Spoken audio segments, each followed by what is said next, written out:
We typically wouldn't pre-record a show like this, but just the way that it worked out, on a Tuesday afternoon, Noah Baerman and I sat down to have a long conversation about this very fascinating piece of music that he has composed and performed with the help of his friends based on the myth of Sisyphus. Now, there are two shadows that lie over this work. One of them is an illness against which Noah has battled for his entire life, an illness that wants to take away from him the ability to do the thing he does so well, which is play the piano.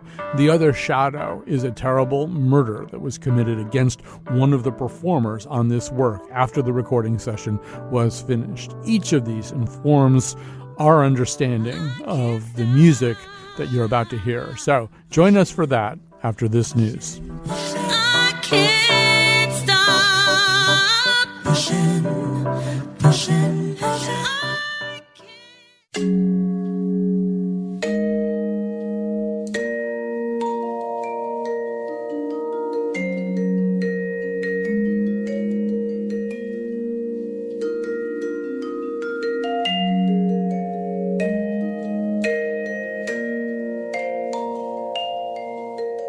Hi, this is Colin. Before I introduce the guest or tell you what it is we're doing here, just listen to this. Pushing on the rock, and I can't just stop the clock by wishing, 'cause it's what I have to do, it's what I have to do. I guess that's just the human condition. I can't stop pushing.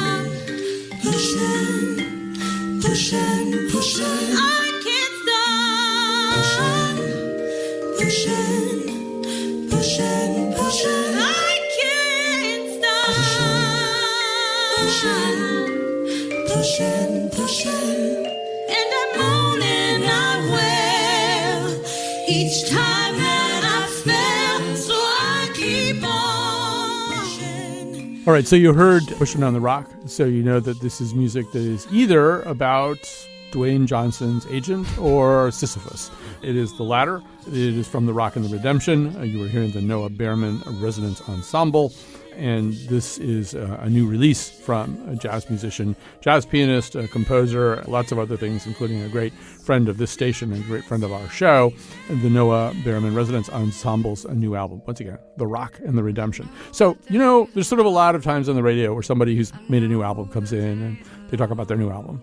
And that both is and isn't what's going to happen here, at least ideally. Noah is somebody that I feel, although I don't know you super well, I feel like I will know you well enough so that I think the conversation we're going to have, particularly because there are several sort of human conditions, to steal a lyric there, that inform this album and create a lot of the emotional textures for this album that are very, very interesting and very, very important to talk about. So let's start with the myth of Sisyphus. That's the framework for this music, which is a combination of instrumental music and vocal music by some really fabulous jazz musicians and jazz singers. Why him? Why Sisyphus? Well, I wish I knew where this interpretation came from, because I'm pretty sure I didn't come up with it myself. But there's a reinterpretation of the Sisyphus myth that has been fundamental to my own philosophy. It's not the Camus version, which some people have suggested I should look at, which I have. But the notion is that when Sisyphus was sentenced to an eternity of pushing a boulder up a hill, or most of the way up a hill, whereupon it would roll back down to the bottom and he'd have to start all over again, over and over again for eternity, that maybe that's not actually a tragic story, but an inspiring one. Mm-hmm. And from two angles in particular. One, if you pursue something that vigorously, it makes you strong, makes you, in this case, you figure he was pretty jacked from pushing a boulder every day, all day, and emotionally had to develop the determination where he was kind of impervious to the sense of failure, right. Which leads to the second part of the interpretation, where if you pursue something that's particularly ambitious and you fail, from a purely statistical standpoint, you achieve more than if you aim to do something relatively safe and you succeed. So if you aim for a 5 out of 10 and you succeed, you have objectively speaking achieved less than if you aim for a 10 out of 10 and you fail miserably and only get to a 7. But that requires a certain detachment from the notion of success-failure binary that we're used to. It's really interesting that you're talking about this, and I'm familiar with your thinking about this going into our conversation. One thing that we talk about a lot here on this show is about the importance of failing.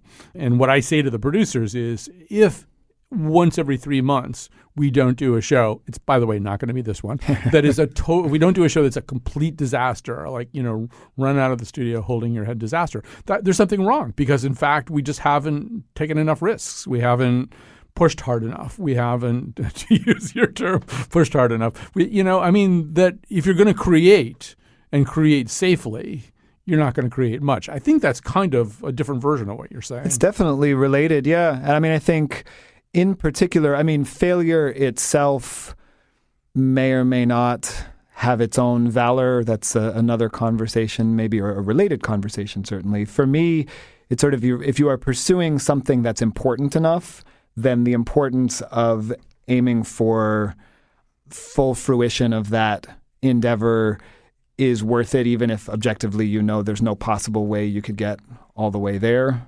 There's something sacred about pursuing something that's truly important, even if you don't think you can achieve what you are ostensibly setting out to. So one of the things you're trying to do, not for the first time somebody trying to do this, is to tell a story using sometimes lyrics and sometimes simply musical sound. So let's give an example of this, and then maybe we kind of explore both your creative emotions and the emotion in the song. This is Hubris, Sisyphus's Swagger.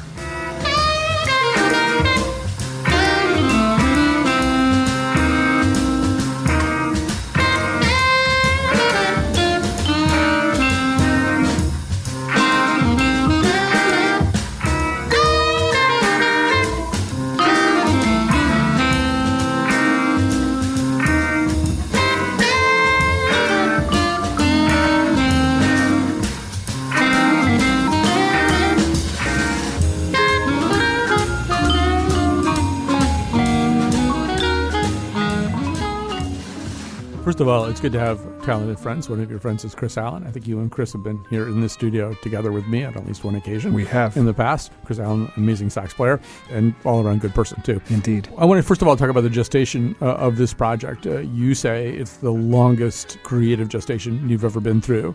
How long are we talking about? About 10 years, I think. Which is to say, I had the idea and wanted to do this and was waiting and waiting and waiting for the moment where it would make sense, the moment where it would be the thing, where there was a context that was big enough, for lack of a better term, where doing something this ambitious made sense and where I might have some resources to pull together the musicians I would need. And so the philosophical idea and the desire to express it in music was there for about 10 years, and then the musical ideas came in dribs and drabs along the way. I guess that would be part of my question, is if it takes that long to germinate, is part of it just simply asking yourself a long series of questions. Music, let's take lyrics out of the equation for a second. Music can tell stories, can express ideas, but it doesn't map perfectly, right? It's something where the creator and the musician and the listener, we all have to kind of collaborate together to get to that meaning. I'm assuming that's a lot of what you were thinking about over all these years. To an extent, I think actually for me, music is a place, this may seem weird to people who view instrumental music as very abstract, which of course on a basic level it is. But instrumental music is a way for me to get to some very deep emotional places because I'm not limited by only that which can be articulated in words. On a basic level, that's, you could say, why I do music and don't just stand around and talk about stuff, is that there are certain emotional and spiritual, moral truths that I feel are important and that aren't adequately expressed in words. So for me, there were, as I say, dribs and drabs of ideas, but for the most part, I knew that I would have to go into a pretty deep and vulnerable place to conceive this music. And so part of it was just biding, rather than gathering all the material bit by bit, it was biding my time, waiting for the moment when I could fully inhabit that space for as long as was needed to come up with this, and then come up for air and figure out the more mundane things like, okay, do the cello and the vibraphone actually blend together well enough on measure 57 of this movement? Well, let's talk about those vulnerabilities, because you're pretty well known in this area and pretty well known in the jazz world. When people hear Noah Baerman's doing a work that's based on the myth of Sisyphus, one of the things that a lot of people, including me, immediately think is this has something to do with the fact that, 25 years ago, you began to experience terrible, terrible pain in the wrists, in the areas of your body that you used to play the piano. I'm going to have you explain to the audience why that was, but it seems as though that's one of your rocks.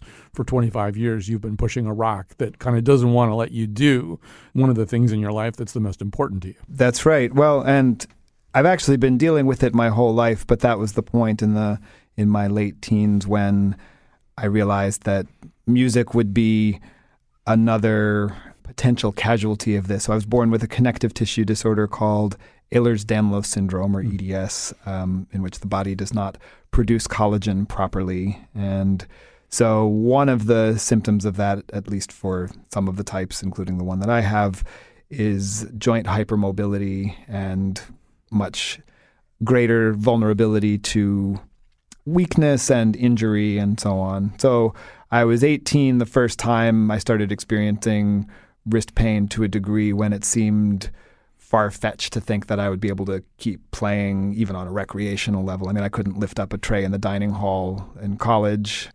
So the idea that I'd be able to practice the piano for enough hours a day to express what I needed to express and to be able to hang in there on a gig was a leap, but a leap that with some good support I made.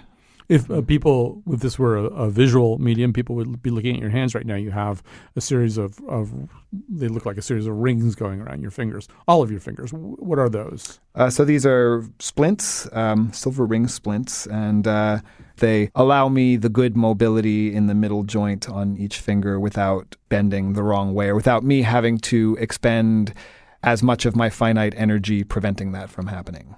I want to talk a little bit about that time 25 years ago, because I just happened to see you writing about it the other day, and I think it sort of fits very much into the Sisyphus conversation, because you wrote the other day about kind of a moment where it was kind of suggested to you by some people, just forget it, give up. You can do lots of other things, but you're not going to be able to play the piano. There was a sort of abandon hope message you were getting. Mm-hmm. Can you talk about that? Yeah, there was one particular moment when it was suggested that I see a rheumatologist, and I took an arduous and expensive trip into New York, where at the end of this session with this renowned rheumatologist, he said, "Well, you're trying to play music and you have EDS. What do you want me to do about it?"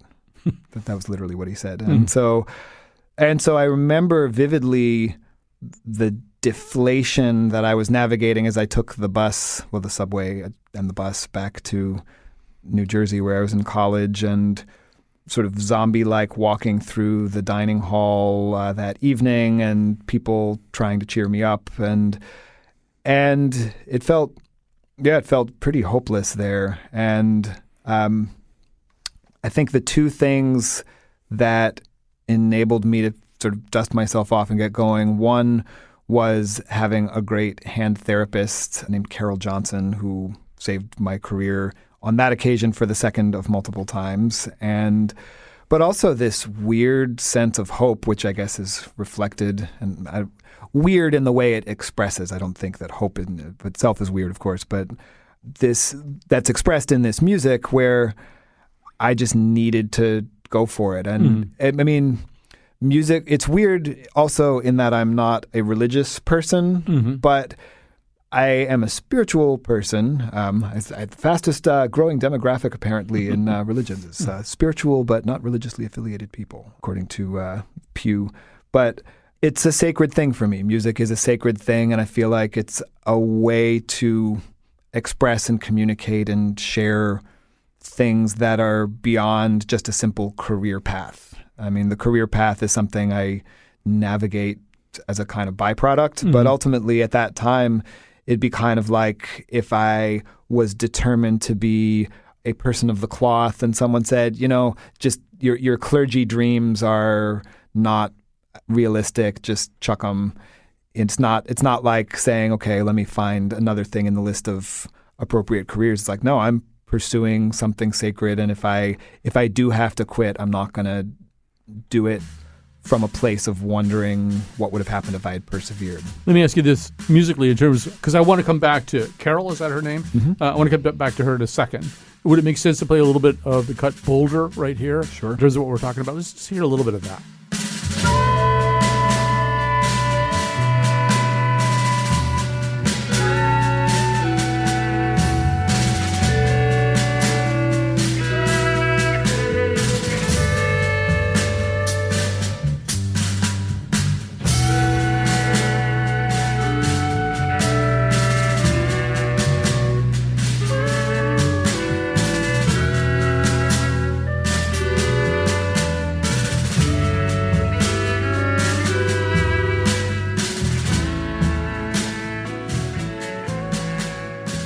So I want to go back to that moment, because one of the ways that you described it is that everything that happened after that moment, talking to this hand therapist, Carol, was the result of that 15 seconds of hope, that you had basically been given reason to have no hope by a doctor. And your body was also sending you some pretty negative and ugly messages about what it was prepared to do or not do for you.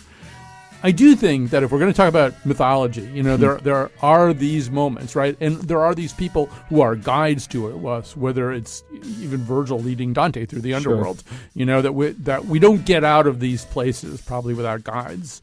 And we probably don't get out of these places without hope. So maybe you could say a little bit more about that, what that felt like when she said, and I think she said something like, we're going to figure this out. Your fingers don't really work the way we're supposed to. You want to play the piano. We're going to figure this out. She said, we're going to figure this out, and she was someone I trusted.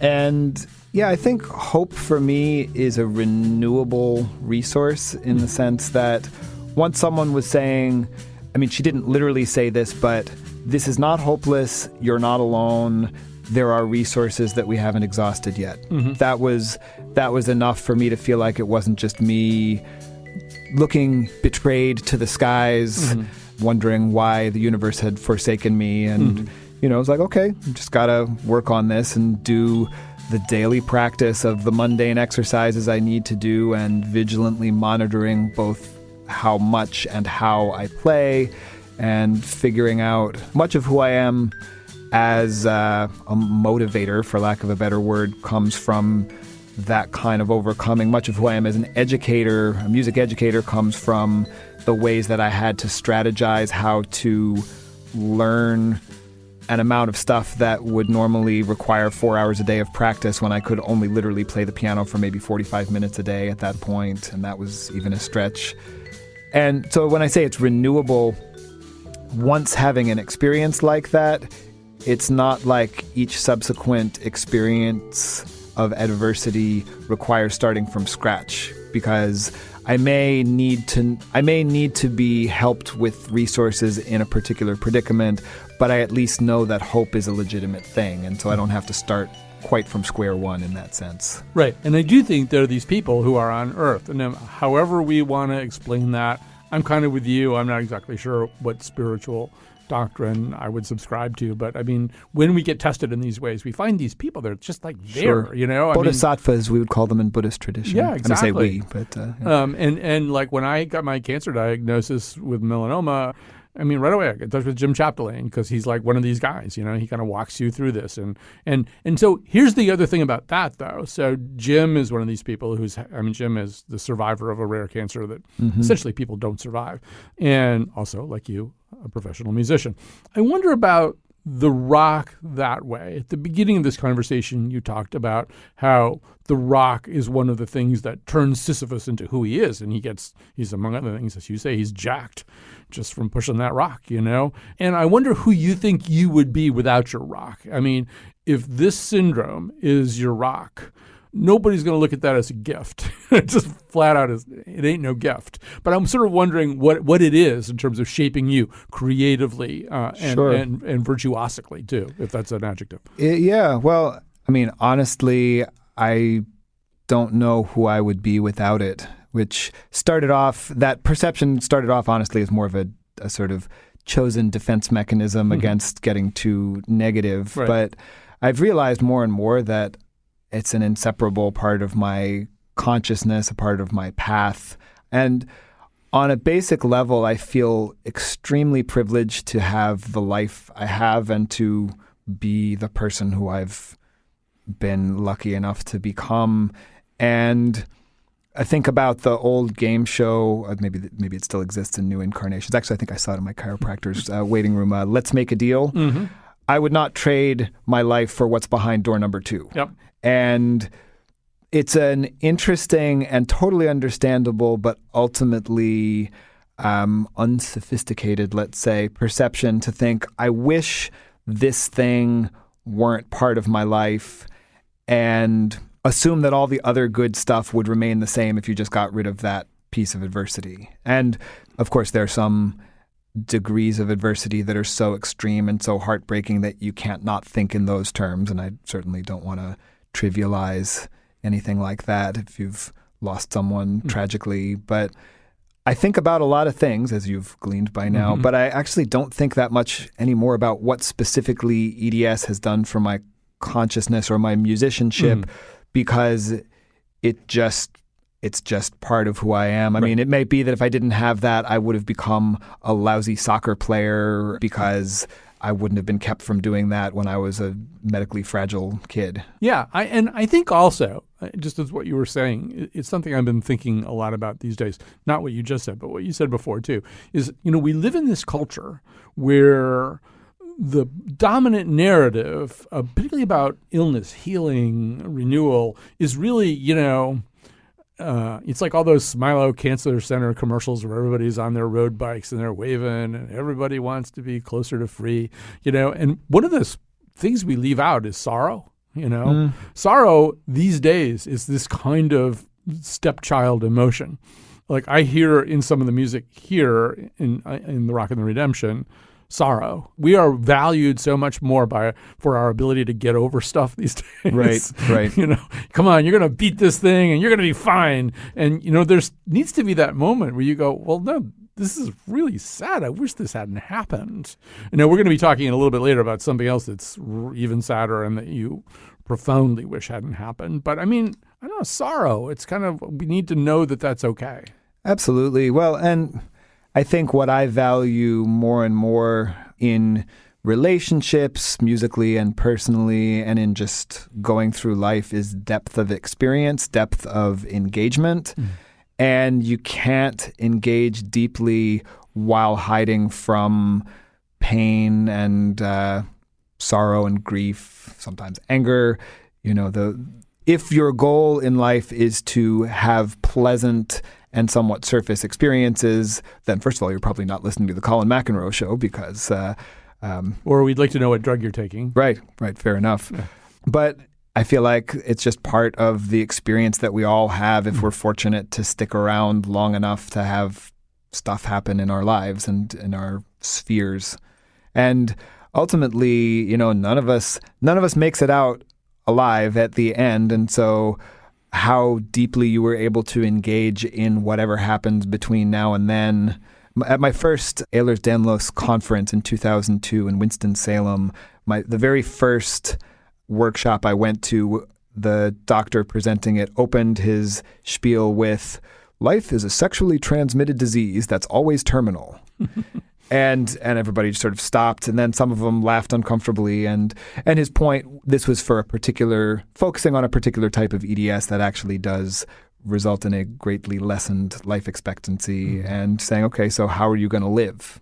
It's not gonna be as long as you would like it to be. So how are you going to live? Yeah, we're talking to Noah Baerman right now. We're going to take a break. As we do that, though, I want you to hear. We were talking about the Rock and the Redemption, which is I don't know, I guess concept album seems like something from the era of prog rock. I guess a suite. A suite. A There we go. conceptual suite. A conceptual suite based on the myth of Sisyphus. So let's hear a little bit of something that I've come to love and enjoy over the years, which is Noah Baerman playing the piano.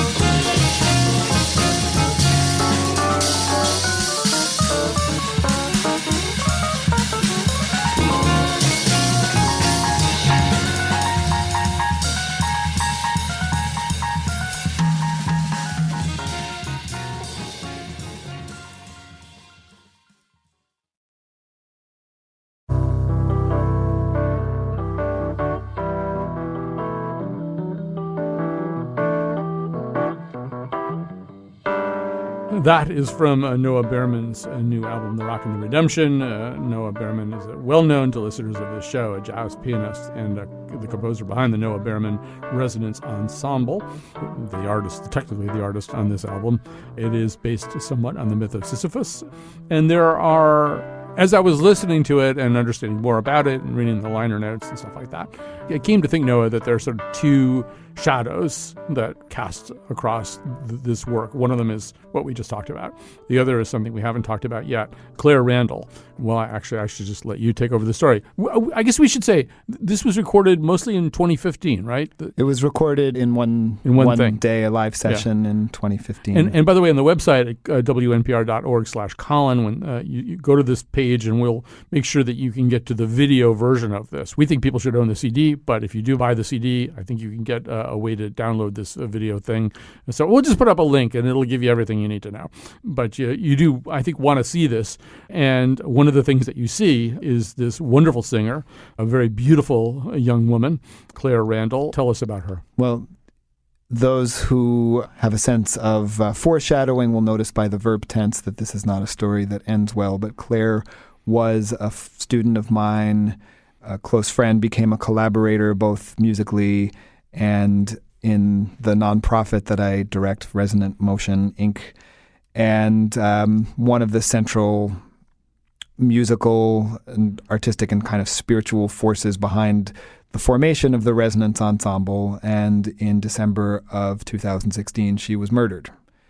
And I had not actually initially planned to release this as a CD. The video that you referred to was the intended end product, but I felt because this was what I had. Claire sang on two of the tracks on my previous album, Ripples, but this was the rest of my trove of music that we had done together, and I felt like I needed to clean up the audio and present it in this form as well. And that's been one of the major tasks, or rocks, if you will, of the last year and a half and change, is navigating and coping with Claire's loss. Though I try to make it go, I try to make it go. It's all about the slow ascension, and the mountain feels so high. The mountain feels so high, but is it any match for my intention?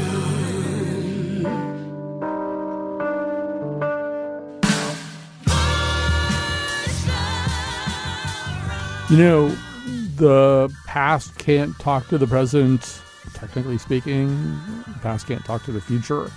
But I think you're finding, in uncanny ways, the way this recording session, music that happened, music that came out of her in 2015, seemed to address, at least in some ways, the ways that you and other people would have to deal with the loss of her. I mean, well, I try to make it go, but it's all about the slow ascension. And the mountain feels so high, Is it any match for my intention? This is something that you've written about, too. You couldn't possibly have known in what dreaded way this would come to be applicable to this singer. But I don't know, it must be odd. I mean, particularly the ascension part. It is. I mean, honestly, just when you played that clip, whenever I hear Claire's voice, I actually wrote a song about this, that maybe you'll all hear sometime. But it's beautiful and cruel at the same time. Like, I'm moved to be able to connect with her in that way, and man, it hurts too. And what's interesting as far as, resources for perseverance and so on, when I put this band together, it's interesting that out front you refer to it as a bunch of excellent jazz musicians, and that's mostly true, but some of them stylistically were more left of that center than others. And I determined that I was going to go out on a limb, and rather than thinking about, okay, I want to write for this instrumentation and let me find the most proficient musicians available to do that, I thought, who is really going to buy in to the emotional and spiritual basis of this? Because this is the most personal and vulnerable stuff I've written, which is saying something considering I once performed and recorded a 65-minute uninterrupted suite called Know Thyself. And so who did I want in the green room with me in the moment before that happened, and who did I trust would on the bandstand not only nail the music, but also fully inhabit with me the substance of what I was trying to get at? And who could I look out to and both hear and see that they were fully committed to that? And I essentially chose those people. Claire was one of the first people I corralled to do this, and then figured out, okay, how am I going to write for this instrumentation rather than the other way around? And so watching how community has banded together, how Claire's near and dear ones have supported each other and so on, it's been inspiring amidst the pain. At the beginning of this conversation, you mentioned Camus. And so Camus' look at Sisyphus, as I remember it anyway, is that at a certain point, when Sisyphus realizes, A, that his situation is completely absurd, and B, that he's no hope. He has no hope whatsoever. It's just never going to change. Roll the rock up, the rock rolls back down, start all over again. He has no hope. At that point, Camus thinks, A, at that point, Sisyphus can fully comprehend the absurdity of a situation, and that he can also be happy, that he can achieve something resembling happiness because he's given up on hope. And I would say that's very, very different from the way I'm hearing you interpret this myth. But maybe right here is a place where there at least is no hope. There's a way in which probably when you got the news about Claire, she was murdered even more bizarrely by her father, who then took his own life. I mean, that must have felt like a place where, wow, there just is nothing good can come out of this. This is as dark and horrible a day as there can be, and it's just going to be followed by lots of other dark and horrible days. What else did you manage ultimately to think about that? Well, I'll put out there, not for people to pity me more, but I got the news about Claire during a 24-hour stretch where also my mother died and my car got totaled on the way to the hospital to see her.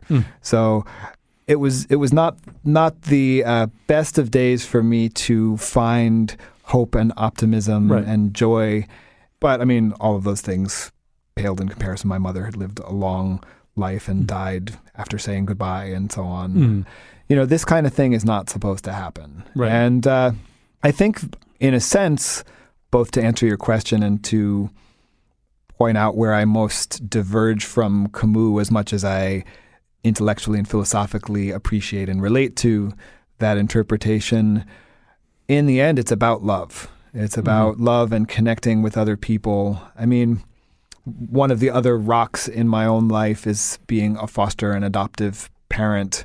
And it's a rock in the sense that on paper, there's no possible way that when you parent, all of our kids came to us as teenagers, that when you parent someone who's got that much in the rear view, that you can achieve an unsullied parent-child relationship. But, I can't even bring myself to think of what would have happened at any point or what would happen now if I let myself actually absorb that intellectual awareness into my actions or my aspirations. And I have wonderful relationships with 3 wonderful young women. By the way, there are no unsullied parent-child relationships. Of course. Well, but continue. And yet we're all trying, I think it's all governed not so much by the philosophical basis of aspiring to do the unattainable, but by love and by this sense that, you know, these girls needed and deserved that. My soul needed and deserved that. And in the aftermath of Claire's murder, that was what I reverted back to. So hope, yes, hope for what kind of didn't matter, just hope that love was still relevant and that people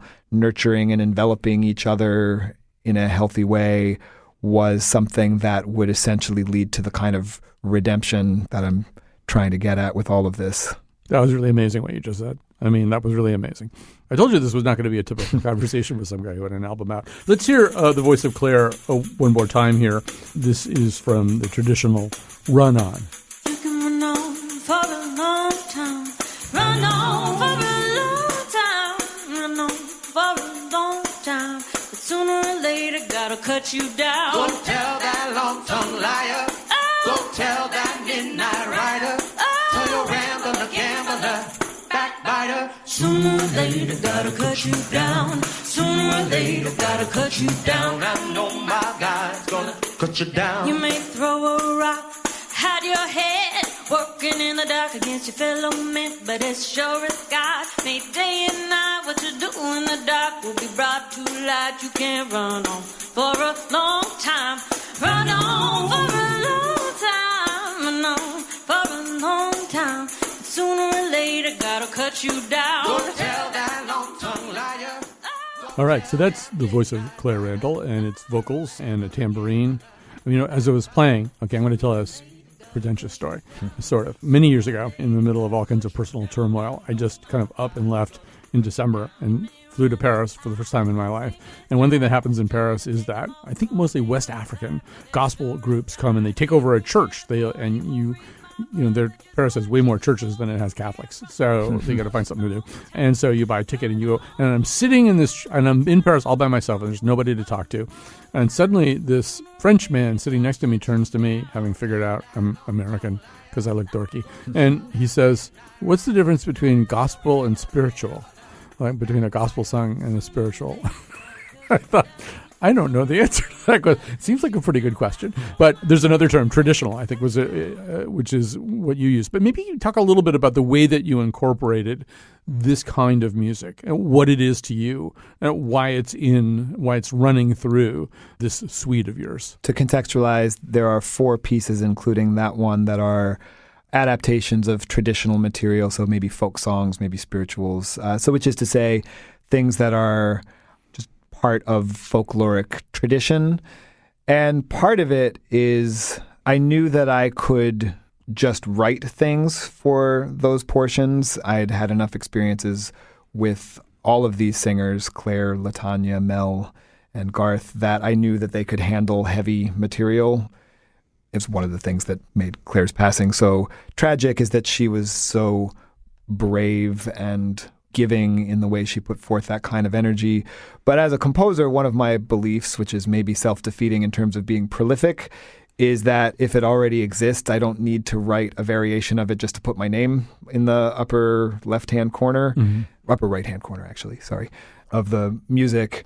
So along those lines, these were things that I felt had already been well said as part of this trajectory of the story, as Sisyphus goes from being banished and punished to toiling to recontextualizing and finding redemption and hope in his own plight.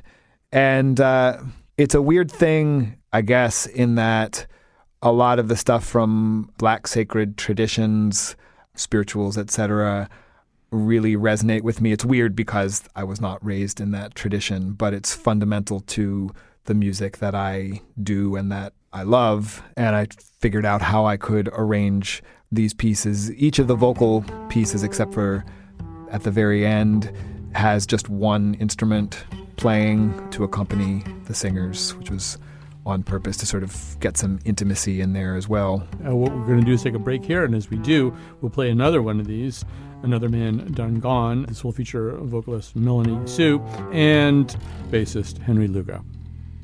Another man done gone. Another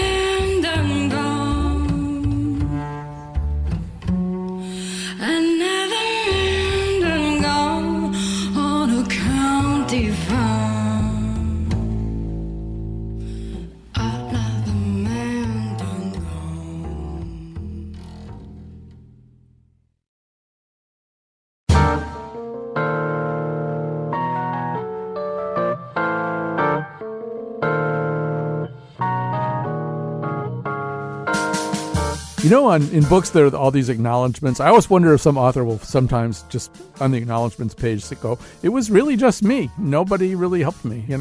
I just did it on all my own. So that certainly is not the case for us, although it's closer to that today than usual. Jonathan McPants and I are doing this show. Has anybody helped us at all? I don't think anybody's helped us. No, we really can't, people help us just by being around us. Osmotically, they helped us. But Betsy has probably at least made us worried in certain ways we needed to be worried.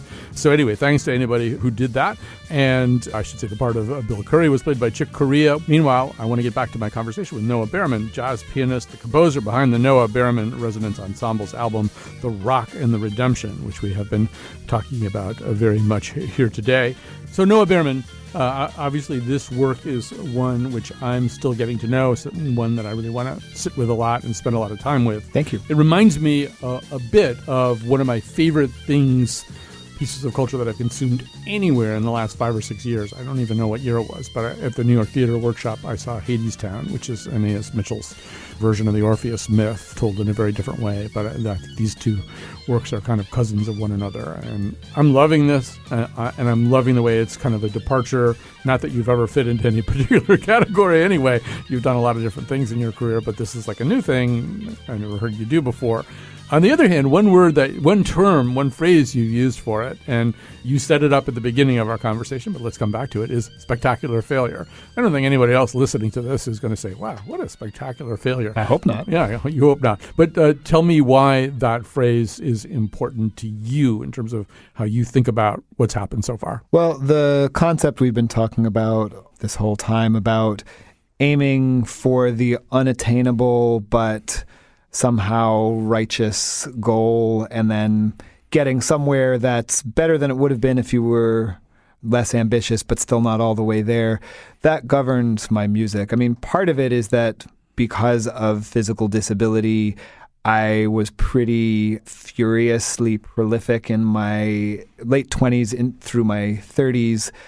And at this point, if I'm going to try to say anything, I need to try to go for something that's unprecedentedly profound. Mm-hmm. Now, I don't actually think I'm capable of literally unprecedentedly profound, but I'm so much more moved by the possibility for and the striving for something incredible than I am by the guarantee for something quite good, which makes it really annoying, like if you are looking for a restaurant with me, because I'm much more interested in the thing that might be amazing than the thing that's guaranteed to be a really solid meal. Right. I'm with you on that. Thank you to my wife, Kate, for tolerating this sometimes. And so when I play, whenever I reach that crossroads of, well, this thing is going to sound good, this other thing might be amazing, or it might be, I might just tangle myself up.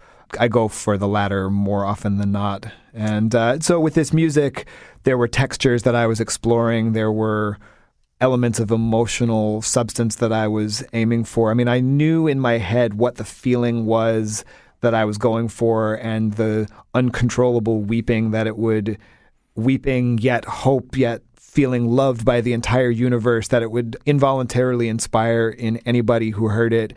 And I didn't get all the way there. I think I made some hopefully pretty moving music, but I didn't. I didn't get quite there. Well, that word "profound" too is such a difficult thing to test and to self-test too. I mean, we probably don't have time to explore this whole question, although I'm fascinated by it. So one of your collaborators here, I mentioned him earlier, is Chris Allen. So Chris Allen, you're a spiritual seeker, someone who's spiritually really interested. Chris Allen is a pretty devout Christian, very devout Christian. Yep. I mean, I've attended church with Chris Allen. I've heard Chris Allen give sermons. Chris Allen is, among other things, a very intense scholar of the Bible. And I sort of wonder about that. If Chris were here, it would be interesting to quickly involve him into this conversation, because when you test that whole question or try to test that question, how profound did I get? If I didn't get to 10, did I get to 9? I mean, if in fact, you're setting that goal for yourself of doing something that is unprecedentedly profound, and that you're a human being with limits and you're probably not going to do something that's unprecedentedly profound, you still as an artist have to sort of say, well, where did I get exactly, And I wonder if for Chris, because, in fact, he's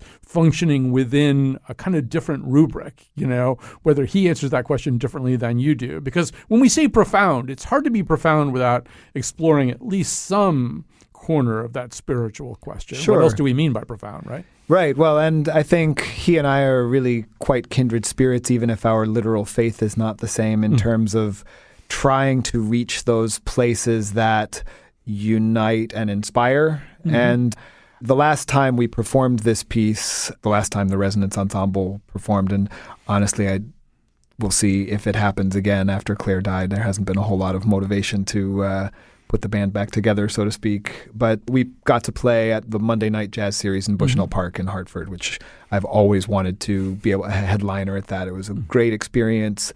And I had these divergent responses there, which were really educational.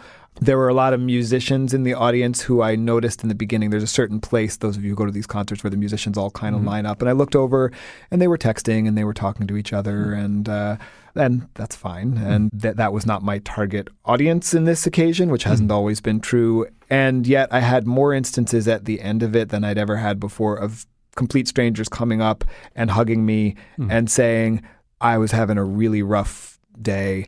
That's exactly what I needed. Thank you. And so, that's, I don't know if profound is the right adjective for it, but at least I know that I'm on the right track when that's what this is able to do. And it reminds me that that's the purpose for me trying to make sound that I share with other people. Right. Narissa Niels, who plays a different kind of music, she told me that one time that people will come up to her at shows and say, when you play, I'm happy for 45 minutes.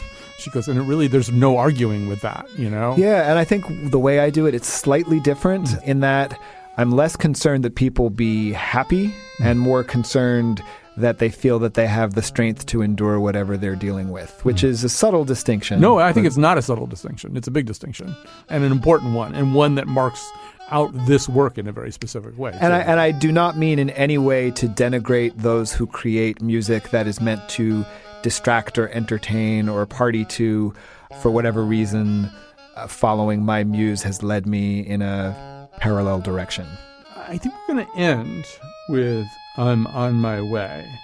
Maybe I'll just let you set this up. Anything you want to say about this? Like all of the traditional material in here, I heard various versions of people performing this. Mahalia Jackson and Mavis Staples are two of my favorites who have done this one.